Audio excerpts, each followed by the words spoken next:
Hi, I'm Dustin Abbott, and I'm here for another one of my head-to-head versus episodes. The fact that the new Viltrox AF 135mm f1.8 Lab Series lens is so similar in price to the existing Samyang AF 135mm f1.8 makes it pretty logical to put them head-to-head, particularly when I happen to have both of them here at the same time and can do a whole lot, and I have done a lot of head-to-head comparisons in a variety of scenarios to try to parse out where these two lenses diverge in their overall performance.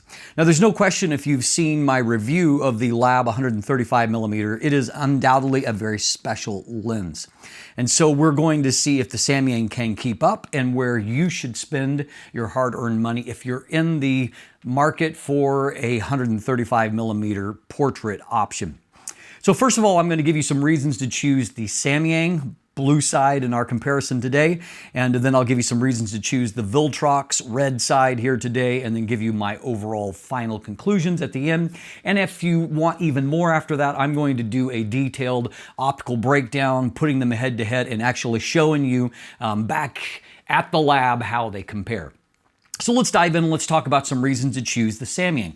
First of all is price. Now, interestingly, when the Samyang came to market, its original MSRP was actually higher than what the Viltrox is coming to market at. However, it was pretty surprising how quickly the price of the Samyang dropped. And so currently you can get it for $799 US, and it's been available for even cheaper in some really big promotions at some point, down I think more into the $699 range, whereas the MSRP for the Viltrox is $899. So it's $100 difference at the moment. And so if you're all about the price, the Samyang is the cheaper of the two. More significant, I think, is the fact that the Samyang is significantly lighter than what the Viltrox is. Viltrox is actually the heaviest 135mm I have ever tested, which is saying something since I've reviewed a couple of Zeiss, really three Zeiss 135mm lenses over time. And so it is, the Samyang is only 772 grams or 27 ounces versus a whopping 1,300 grams or nearly 46 ounces for the Viltrox. And so that is obviously a huge, huge disparity in weight, and about 528 grams difference, and so you're definitely going to notice that.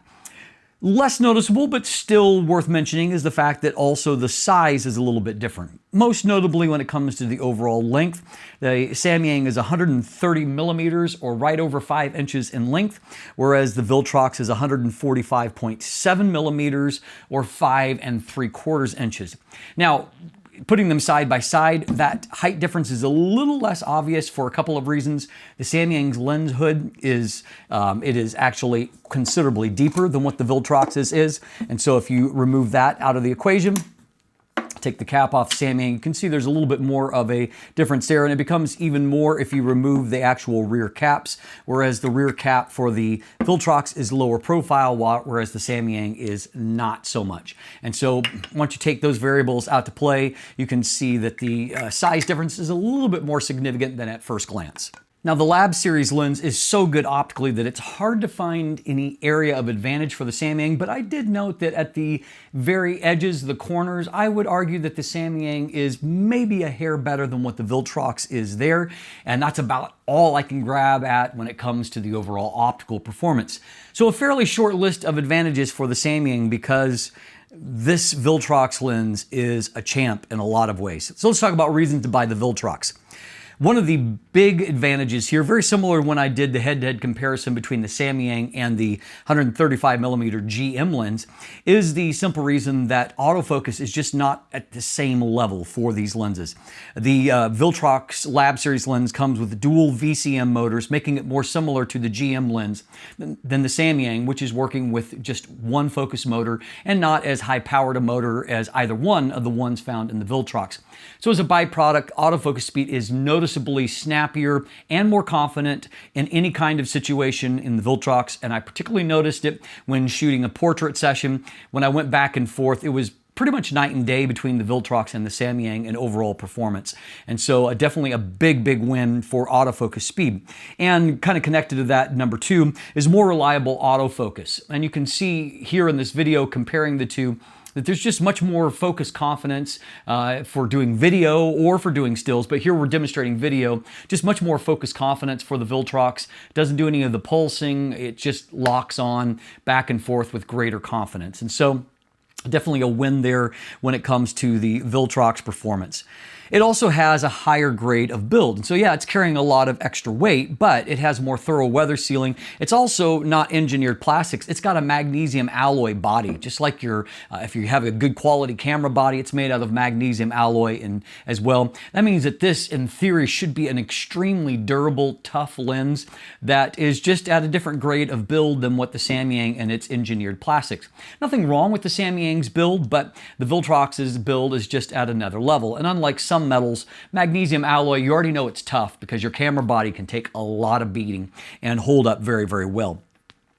Another advantage for the Viltrox is it has a little bit more sophisticated approach to aperture. Now, I don't love all of the choices that were made here when it comes to the aperture, but we do have a dedicated aperture ring, which we don't have on the Viltrox. We have the ability to declick the aperture, just a little bit more aperture control in general. And of course, it has the LCD screen on the top that will give you, readout on various bits of information, including the aperture that you're at. Obviously, none of that is replicated on the Samyang.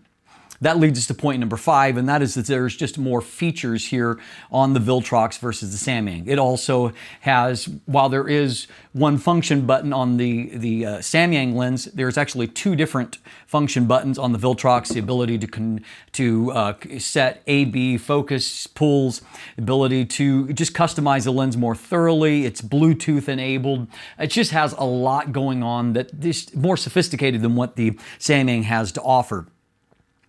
The Viltrox also has slightly higher magnification, and that in and of itself is not a huge deal. The Samyang is 0.24 times, Viltrox is 0.25 times. But more impressive is that the up-close performance, because of some floating elements in the design, you can hear it rocking back and forth.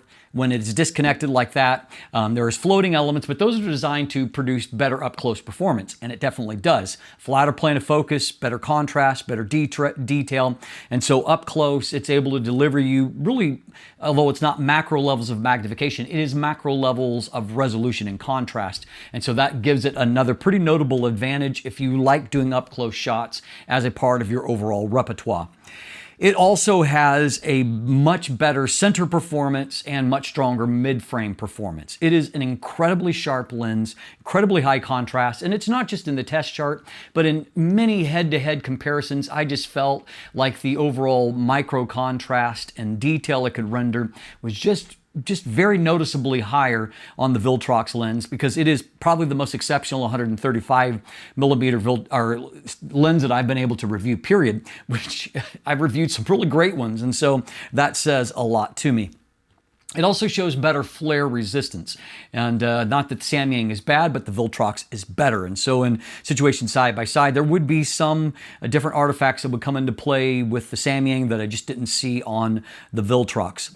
Surprisingly, for being such a sharp lens, and considering how much better the Samyang was than the GM lens when it came to the softness of the Bokeh, the Viltrox is better still. And again, in head-to-head comparisons, every time I preferred the Bokeh quality that came off of the Viltrox lens. It's an incredible lens that does both sharpness and softness particularly well.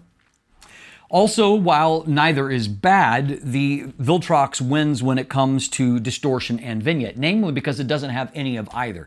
It is distortion-free and it is shockingly vignette-free as well, and so it does have an advantage in both of those areas. I also noted as just a real-world advantage in all of my head-to-head comparisons is that the Viltrox consistently metered faster than what the Samyang lens did while producing an equally bright image, which tells me that the light transmission on the Viltrox is superior to that on the Samyang. And so a pretty long list of advantages from build to autofocus to image quality for the Viltrox lens. So in conclusion, the only real advantages for the Samyang lie in the fact that it is much lighter. And so that's a big deal to you. This is still a very good lens, and it is considerably lighter than what the Viltrox lens is. It is slightly cheaper, though I consider that to be maybe less of a real-world factor because the price difference isn't huge between the two. But if those two things are big variables for you, then the Samyang takes a win there. But in basically every other category, the Viltrox has superlative build, it has superlative feature set, it has much superlative autofocus, it has a better overall image quality performance. It is my clear choice. If you are on a Sony E-mount right now and you're looking for a 135mm lens, $900 is money well spent, because this is probably the best lens under $1,000 that I've ever tested in terms of the overall package that you're getting. You're gonna have to deal with some size and weight, but if you're willing to endure that, you are essentially getting something like a autofocusing Otis lens. It's really, really special. Now, if you want more information, you can either check out my full review, either text or video, of both of these lenses, which I'll link in the description down below. There's buying links to both of them there. And now, if you want a deeper dive into those head-to-head comparisons optically, stay in tune with me right now. We're going to jump into that together.